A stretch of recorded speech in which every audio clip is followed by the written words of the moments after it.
Alors, on va faire ensemble l'exercice numéro 25 sur les probabilités.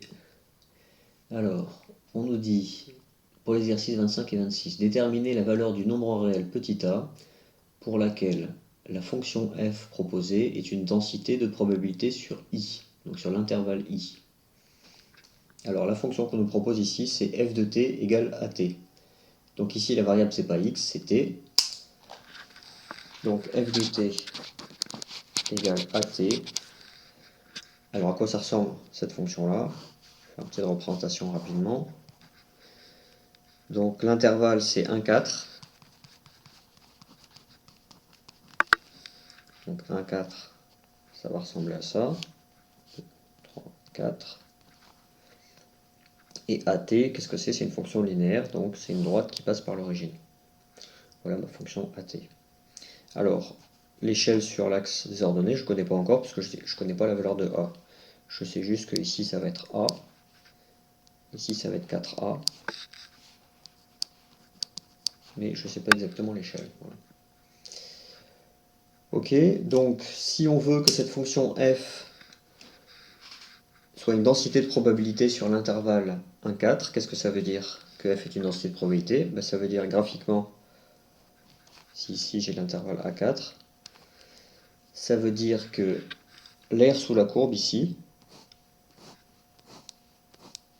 sera égal à 1. Ça c'est la définition, ça c'est l'interprétation graphique d'une densité de probabilité.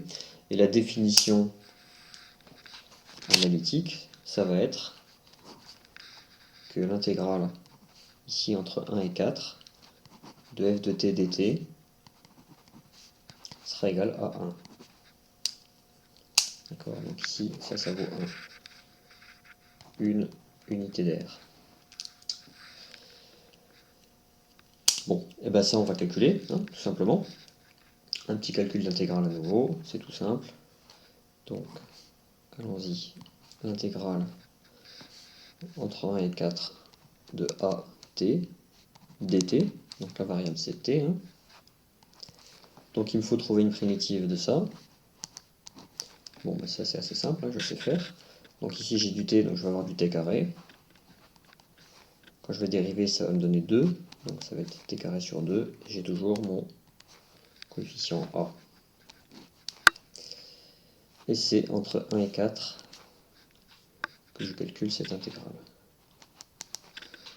Donc ça me donne A 4 au carré sur 2, moins la valeur en 1, A 1 au carré sur 2. Il ne me reste plus qu'à calculer et à simplifier. Donc ça me donne A 4 au carré, ça fait 16 divisé par 2, ça fait 8. Donc ça me donne 8A moins A sur 2. Voilà, tout simplement. Donc ça me donne 15 demi de A. D'accord? Donc ça c'est mon calcul pour l'air total ici. Et comme cet air total vaut 1, ça veut dire que si j'appelle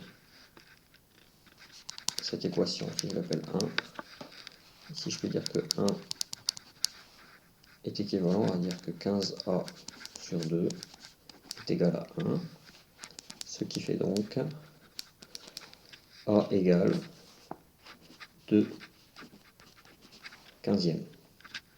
Donc voilà notre petit a qui correspondait à la question petit a d'ailleurs. Ok. Alors petit b, qu'est-ce qu'on veut savoir? On nous dit que x est une variable aléatoire ayant f pour densité de probabilité. On veut calculer la probabilité p de x inférieur à 2 et en déduire p de x supérieur à 2. Alors p de x inférieur à 2, on va regarder sur le schéma pour avoir une idée de ce que ça veut dire. Donc 2 c'est ici, à peu près. 2, 3. Donc ça veut dire que x est inférieur à 2, donc il va être ici. Et donc on veut calculer cet air-là. la probabilité pour que x soit inférieur à 2, ça correspond au calcul de l'air qui est ici. Et bien allons-y. Petit b, p de x inférieur à 2, c'est égal à l'intégrale entre 1 et 2 de f de t dt. Ça, je sais déjà que je connais la primitive. C'est a t carré sur 2 entre 1 et 2. J'ai trouvé a, donc je sais que c'est 2/15 t carré sur 2 entre 1 et 2. Donc ici, je peux simplifier par 2. Donc, ça me donne l'intégrale entre k de t carré sur 15 là. Ça me donne 4 2 au carré, pardon. On va faire complètement 2 au carré sur 15 moins 1 au carré sur 15. Donc ça me fait 4/15 moins 1/15, ça me fait 3/15, et 3/15 ça fait 1/5. Voilà ma probabilité pour que x soit inférieur à 2. Donc ça correspond à l'air qui est ici. Et maintenant je vais en déduire l'air qui est à côté, c'est-à-dire pour x supérieur à 2, et bien je sais que l'air total fait 1, je connais ce morceau-là, donc P de x supérieur à 2, c'est égal à 1 moins P de x inférieur à 2, c'est donc égal à 1 moins 1/5, c'est égal à 4/5. Voilà, tout simplement.